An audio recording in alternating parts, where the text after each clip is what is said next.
தமிழ்நாடு வணிக சங்க பேரமைப்போடு இணைந்து செயல்படக்கூடிய எங்களுடைய அமைப்பினுடைய பழைய பொருள் அணியினுடைய சார்பாக சேலையூர் வேங்கடமங்கலம் சுற்றுவட்டார பழைய பொருள் சங்கத்தினுடைய முதலாம் ஆண்டு நிகழ்ச்சியில் பல்வேறு தீர்மானங்களை எடுத்திருக்கிறோம். குறிப்பாக ஜிஎஸ்டி வரி விதிப்பில் வாடகைக்கு ஜிஎஸ்டி என்பது பெரிய நிறுவனங்களை கட்டி கொண்டிருக்கிறோம். இப்பொழுது அனைத்து கடைகளுக்கும் கட்ட வேண்டும் என்ற சூழலை மத்திய மாநில அரசுகள் வலியுறுத்தி கொண்டிருக்கிறார். இதை மத்திய அரசு மறுபரிசீலனை செய்யப்பட வேண்டும். அதே போன்று ஜிஎஸ்டி கட்டக்கூடியவர்கள், அந்த வாடகை வரி கட்டக்கூடியவர்கள் 11 மாதத்துக்கு ஒரு முறை ரினியூல் செய்யப்பட வேண்டும். கட்டிட உரிமையாளர்களுக்கும் எங்களுக்கும் ஏதேனும் இடர்பாடுகள் இருக்குமேயானால் அது கடையை காலி செய்யக்கூடிய சூழல் ஏற்பட்டுவிடும் என்பதை எச்சரிக்கை உணர்வோடு அரசுக்கு நான் பதிவு செய்கின்றேன். அதே போன்று கட்டிடங்களுக்கு கூடுதலாக 6% வரி உயர்வை கட்டாயமாக திரும்பப் பெற வேண்டும் என்பதை தமிழ்நாடு வணிகத்துறை பேரமைப்பு வலியுறுத்துகிறது.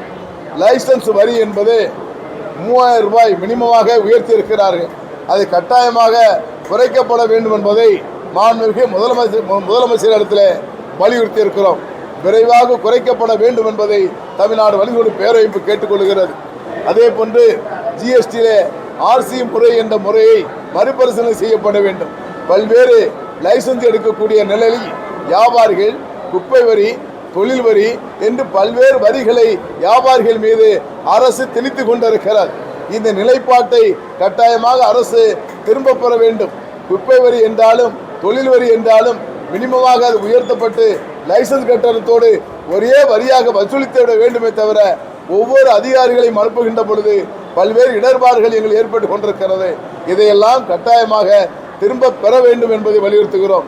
ஜிஎஸ்டி வரி விதிப்பிலே குளறுபடிகளிலே சரியான முடிவு எடுக்கப்படவில்லை என்று சொன்னால் வருகின்ற 2 தினங்களிலே தலைமை நிர்வாகிகளை அழைத்து பேசி விரைவாக தமிழ்நாடு வணிகத்துறை பேரமைப்பு தமிழகம் முழுவதும் மாபெரும் அறப்போராட்டத்தை கையில் எடுக்கும் என்பதை எச்சரிக்கை உணர்வோடு பதிவு செய்து கொள்கிறேன். தொடர்ந்து மாநகராட்சியில் நேற்று 3 நாளாக கடைகளை மாநகராட்சி விஷயத்தில் கடைகள் எல்லாத்தையும் அப்ரூவ் பண்ணிடுறாங்க. ஒரு கடைக்கு 1000 மணிக்கு வசூல் பண்ணுறாங்க, ஒரு கடைக்கு 200 மணிக்கு வசூல் பண்ணுறாங்க. இது புரிஞ்ச மாநகராட்சி கடைகள் வாடகை விகிதத்தில் ஒவ்வொரு மாவட்டத்திலும் வேறுமடியான குளறுபடிகள் நிறைய இருக்கிறது. இதை ஆய்வு செய்து முறையாக மாநகராட்சி கட்டிடத்திற்கு முறையான வாடகை குறைவு நியாயமான முறையில் இருக்கப்பட வேண்டும் என்று வலியுறுத்தி இருக்கிறோம். அதற்காக ஒரு கமிட்டி அமைக்கப்பட்டு ஆலோசனை நடைபெற்றுக் கொண்டிருக்கிறது. விரைவாக அதுக்கு தீர்வு அளிக்கப்படும்.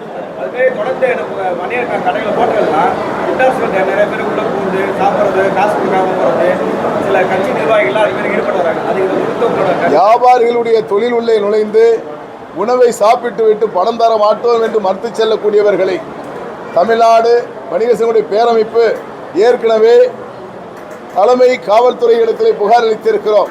அவர்கள் மீது நடவடிக்கை எடுப்பதோடு மட்டுமல்லாது வெளியில் வர 15 நாளைக்கு குறைந்தபட்சம் ஜாமீன் கிடைக்காத சட்டப்பிரிவை அமல்படுத்த வேண்டும் என்பதை வலியுறுத்தி இருக்கிறோம்.